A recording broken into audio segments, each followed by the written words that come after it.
Hello, welcome to another episode of Your World. This week host with me, Adiran Arikusumo. And for the next 30 minutes, I'll be giving you news highlight of this week from around the world. And now, let's begin with our first segment of the day, where Donald Trump was officially elected as the 47th President of the United States of America, according from announcement made by the American media on November 6, 2024. Here are the stories.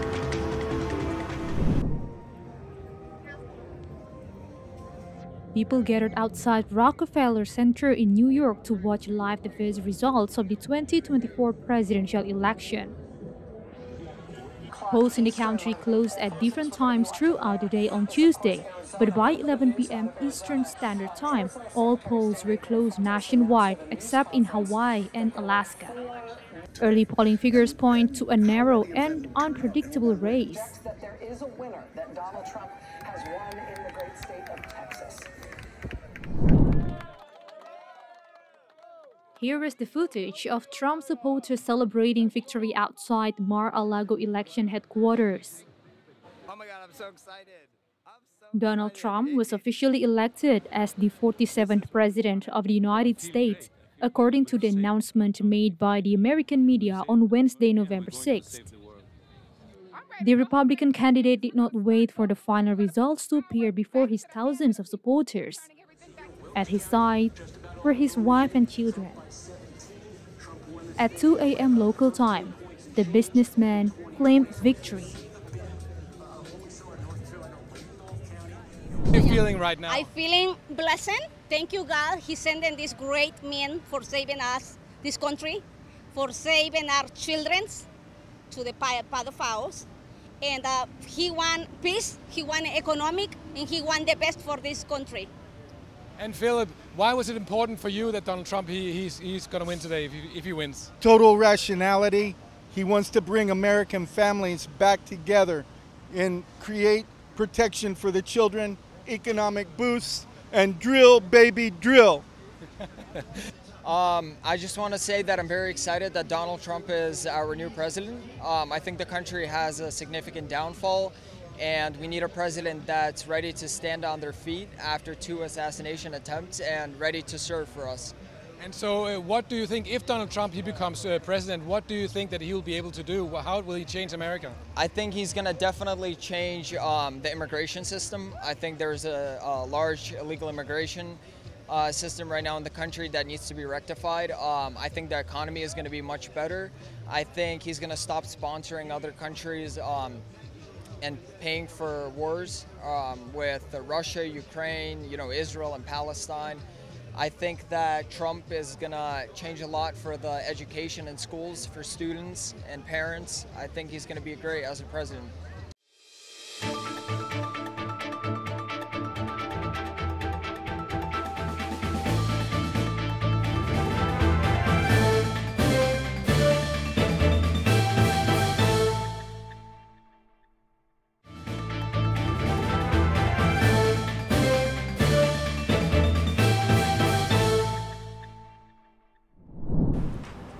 And now let's continue with more stories from Vietnam. In recent years, drought, saltwater intrusion, and landslide have severely affected rice production in Mekong Delta. This and more only on Your World.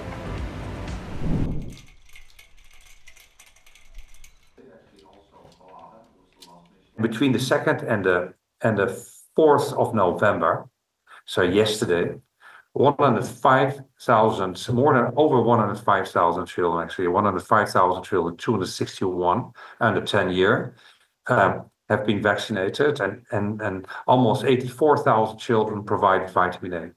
That's actually 88% of the target. It's exceptionally, I think it's an exceptional achievement. We talk over 100 patients.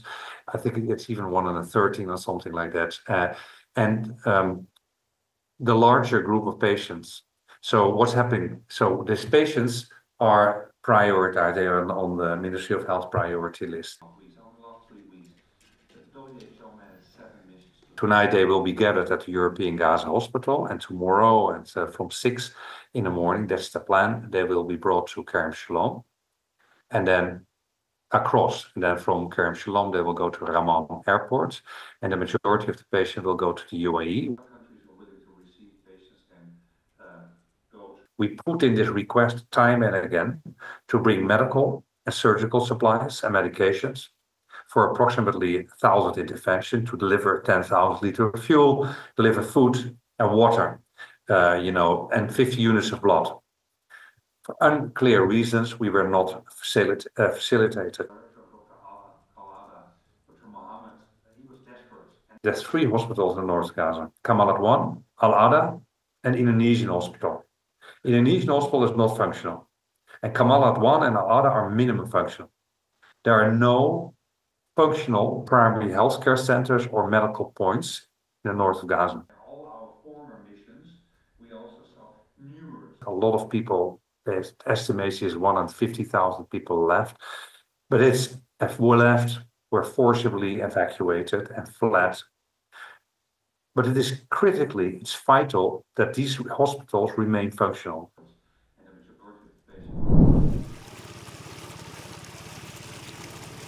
Rising water levels have ushered in a new farming season for farmers in flood-prone areas. Shifting from tradition, many, like P, have joined cooperatives, opting to store fish rather than catch and sell them daily. Farmers with fields contribute land, while others provide labor and equipment to care for the fish until they reach a profitable size. In Tam Nong district, this model provides income from aquaculture and unlocks new opportunities for ecotourism. Visitors can experience the unique lifestyle of the Mekong Delta during the flood season. Raising fish in post-harvest rice fields transforms lives by aligning livelihoods with natural weather patterns. This approach offers both economic benefits and ecological restoration. It represents a strategic shift towards sustainable agriculture, helping the Mekong Delta adapt to the challenges of climate change.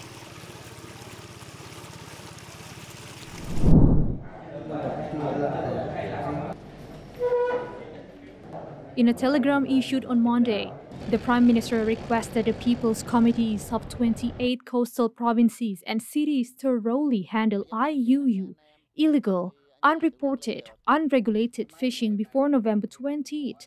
Currently, 28 localities have launched all-out campaigns to handle unqualified or deregistered fishing vessels that are still operating. Cha Mau Province has implemented software to digitize IUU fishing vessels and high-risk vessels. About 1,500 local offshore fishing vessels are being closely monitored. In Quang Ngai, many fishermen like Pong have chosen to install 2 journey monitoring devices at the same time to avoid the risk of losing signals. According to the Ministry of Agriculture and Rural Development, to date, the number of fishing vessels with a length of 15 meters or more that have installed a VMS, video management system, has reached nearly 99%. Since the beginning of the year, the number of fishing vessels detained by foreign countries has decreased by 80% compared to 2017. The limitations from the previous 4 inspections have been overcome.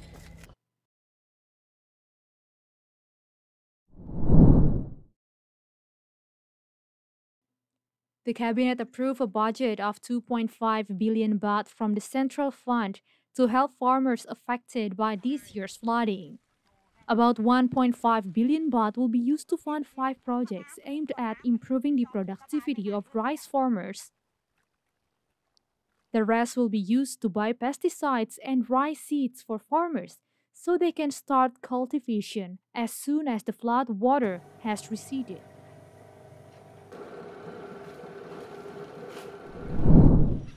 These researchers are getting ready to dive into the pristine waters on the southern Great Barrier Reef, but they're worried about the extent of coral bleaching they'll see. This is my 3rd time here over the course of this event this year, so I hate to say we're getting numb to it, but we kind of expected it, probably more than when we first came. One Tree Island is a remote research station 100 kilometres off the central Queensland coast. Warmer than average ocean temperatures last summer caused widespread damage. It's estimated more than 50% of the coral has died here. It was pretty, shocking to go back out there and see the amount of coral death that we've had. We've only done 2 dives, but I'm sure we're going to see more of the same, just a lot of mortality. But there have been some small areas of recovery. One big moment was the Porites bombing that's just right off the station here. It's a really big, beautiful type of coral that it's huge. It's full of fish. And when we went to that site, I was so nervous because I'm like, oh, please let that thing be okay. And it was actually. The team is making 3D maps of this part of the reef to monitor its health. And we can track the colonies through time and actually see all those colonies, what was their fate through this bleaching event.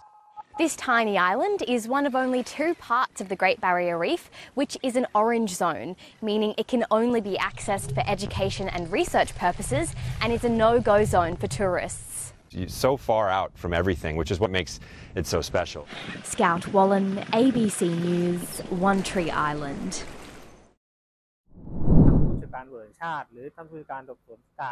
Thai police are investigating a high-profile feng shui consultant scam that has allegedly ensnared at least 25 victims and cost over 80 million baht in losses. Police Colonel Anek Tau Supap, Deputy Commander of the Suppression Division, revealed that the renowned feng shui master had been luring clients with promises of spiritual guidance and prosperity, only to defraud them of large sums of money.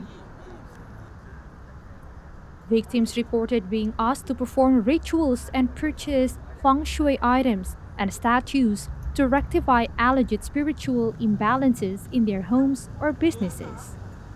The victims have described a similar incidents where the feng shui master would visit their homes or workplaces and identify various spiritual problems that required immediate attention.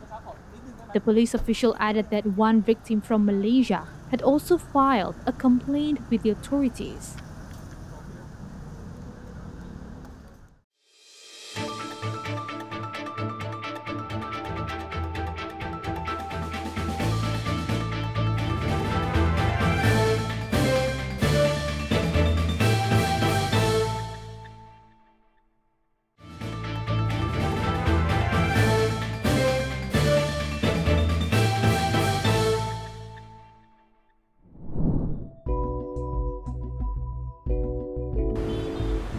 And now, let's move on to India, where delegates at the International Solar Alliance were introduced to India's innovative agri-voltage model, combining agriculture with solar energy. Let's take a look. Delegates at the International Solar Alliance recently experienced India's innovative approach to sustainability. They visited an agri-voltaics farm on the outskirts of New Delhi in Najafgarh. Managed by the India Agri-Voltaics Alliance, this farm demonstrates India is blending agriculture with solar energy production to address its growing need for sustainable practices. Agri-voltaics is a dual-use system where solar panels are elevated to allow crops to grow beneath them. This approach maximizes land usage by combining agriculture and energy production. The panels are mounted on raised structures with walkways, which enable easy maintenance while allowing uninterrupted farming activities. Crops like cabbage are grown between the panel rows using interspace cropping to optimize land. Advanced software plays a role here too, modeling light and shade patterns to ensure crops receive right amount of sunlight, crucial for yield. India faces a delicate balancing act between food security and energy needs. With food demand expected to rise sharply by 2050, the need for farmland is pressing. At the same time, the land required for solar and wind power to reach net zero goals is immense. In the pursuit of sustainability, India's innovative agri-voltaics approach offers a promising path by carefully balancing food and energy needs. India can lead the way in sustainable growth, setting an example for the world in achieving food security and energy independence. With camera person Gaurav Giri, this is Taposh Bhattacharya for TD India from Najafgarh, Delhi. In the picturesque foothills in Kopadak, Turkmenistan, A large-scale sport marathon dedicated to the international initiative UN Games was held. More than 1,000 participants from 22 higher educational institutions, 16 government organizations, diplomats from 24 embassies, and professional athletes gathered to demonstrate their endurance and commitment to a healthy lifestyle. At the start of the health trail, judges registered participants who wanted to overcome the 8-kilometer section at speed. To make the competition fair, the participants were divided into 3 categories. The first category is representative of diplomatic missions registered in the country, the second among students, and the third among employees of the ministries and the departments. They were the first to start to overcome at the distance at speed. A special status was given to the event by the visit of the President of Turkmenistan, who personally took part of the marathon covering the 8-kilometer section of the health trail. The head of state, by his example, inspired the country's youth to play sports. The health trail in Ashgabat is a special place for athletes and residents of the capital who play sports. The health trail opened in 2000. It is a concrete track running along the ridge of Mount Gindifar, which is part of the Kopendak mountain range. The total length of the health trail is 36 kilometers. It is divided into 2 sections of 8 and 28 kilometers. The 8-kilometer section is especially popular among Ashgabat residents and guests of the capital, a traditional place for mass ascents and sports events, in which people of different ages participate to introduce a healthy lifestyle.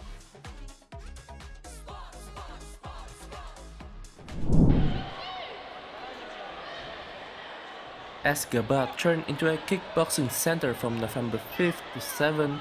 The Gökçe Sports Complex, located off the western outskirts of the Turkmen capital, hosted a large-scale open championship that brought together more than 500 young fighters of grade 3rd to 12 from all over the country.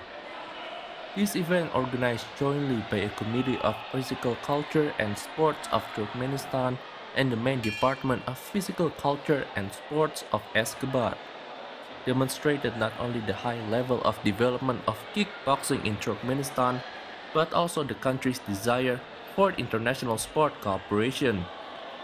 3 days of competition became a real sport festival. Kickboxers demonstrated not only technical skills, but also incredible fortitude. Following a tense struggle, the Ashgabat team won. The capital's athletes demonstrated unity and the highest level of training, confirming their leading positions in the development of kickboxing in the country.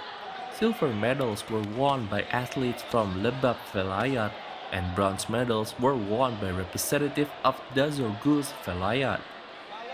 The Ashgabat Kickboxing Championship became a vivid example of how sport can unite people of different cultures and nationalities. Competitions of this level contribute to the popularization of kickboxing in the international area and demonstrate that Turkmenistan is ready to host major sporting events.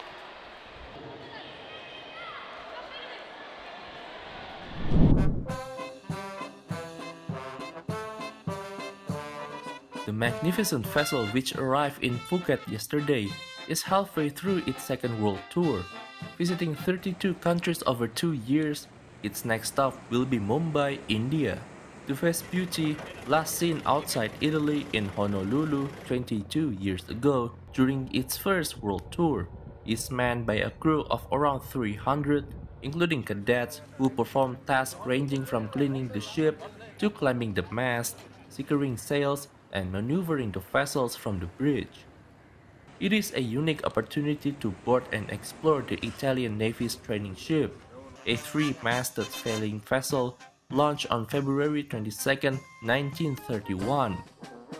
The Amerigo Vespucci, the oldest ship in service in the Italian Navy, provides training for first-year cadets of the Naval Academy, students of the Military Naval School, F. Morosini, other naval training institutes, and young members of sailing associations like Vega Navale, the Associazione Nazionale Marina d'Italia, and the Sail Training Association Italia. Amerigo Vespucci is a sailing vessel equipped with an auxiliary electric engine. Its rigging includes a foremast, mainmast, and mizzenmast. It is equipped with yards and square sails, as well as bowsprit that functions as a fourth mast. The vessel also has fore and aft sails. Jibs are rigged between the mast and the spanker. According to the vessel website, free access is available with a nominal reservation valid for the entire day using the public visiting hours. Comfortable shoes are recommended, but open-toed shoes and high heels are not permitted. Animals are also restricted, with only small dogs allowed if carried. Strollers and pushchairs are not allowed.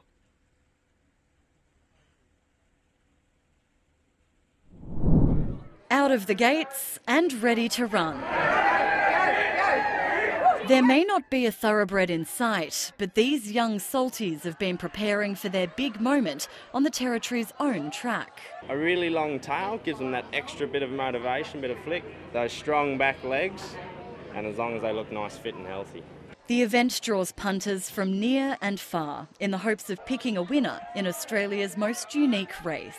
Never seen a crocodile race, so be quite interesting, better than horses. Well, seeing the crocodile races, because we haven't been here before, we just arrived in Darwin yesterday, so from New South Wales. Australia is huge. Everything has to be a big deal, and I love it. I simply love it, this place. And I love crocodile. This year, the croc racers are stepping things up a notch with a new addition, camels. These camels aren't taking part in the races, if all goes to plan, but they are rounding out what's been a fantastic day here in Darwin. A day where everyone's a winner. Suck on my crop! Isabella Tolhurst, ABC News, Darwin. The high cost of Sydney housing is pushing essential workers out of the inner city. It means nurses, teachers and police officers often have to travel long distances to get to work.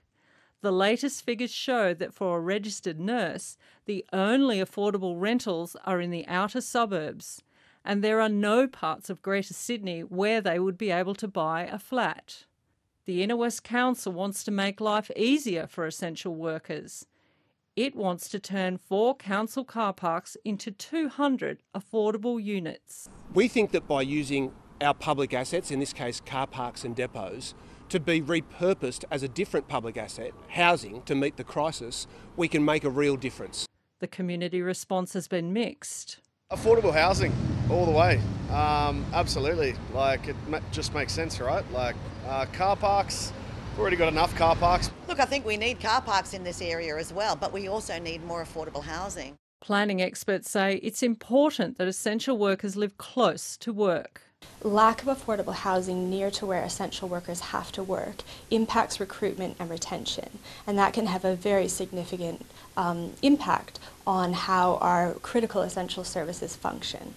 Using public land removes one of the main barriers to building affordable housing. That's the cost of the land.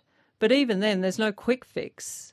This car park in Leichhardt was earmarked for affordable housing back in 2015. Nearly a decade later, not a single brick has been laid. The council says it does not have the money to build the development, but that new funds flowing from federal and state governments will make this project possible. Catherine Hanrahan, ABC News, Sydney.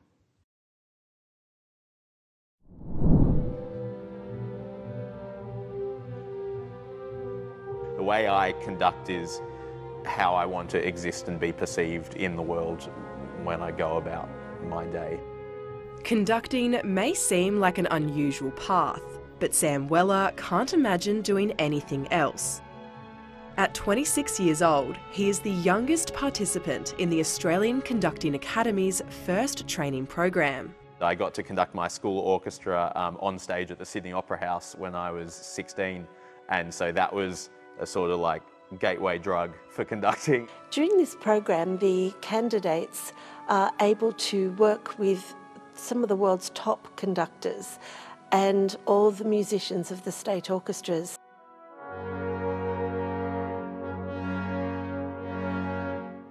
Around 100 people applied to the program, led by the Tasmanian Symphony Orchestra, with only 5 making it through. This is the sort of Rolls-Royce program, I guess, in Australia. It was an idea born out of the COVID-19 pandemic. Our borders shut down and it became completely stark to all of the orchestras and professional ensembles in Australia that we just didn't have enough Australian conductors performing at the calibre that we need, and we had relied for way too long on international conductors. After 2 years in training, this is the final rehearsal for the 5 conductors. They are now hoping to take the next steps in keeping classical music alive. Well, I think orchestral music is it needs to be an evolving genre to stay relevant to contemporary taste. And there's all sorts of cross-disciplinary and cross-genre collaborations going on at the moment. It'd be great to, do Coachella with Charlie XCX or something.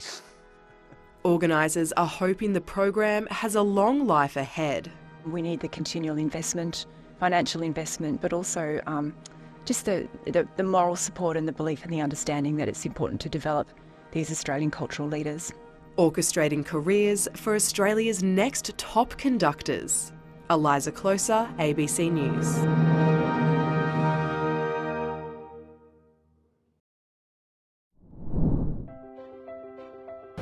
And that ends today's episode of Your World. I'm Adrian Arikusumo. Thank you for watching. See you next week.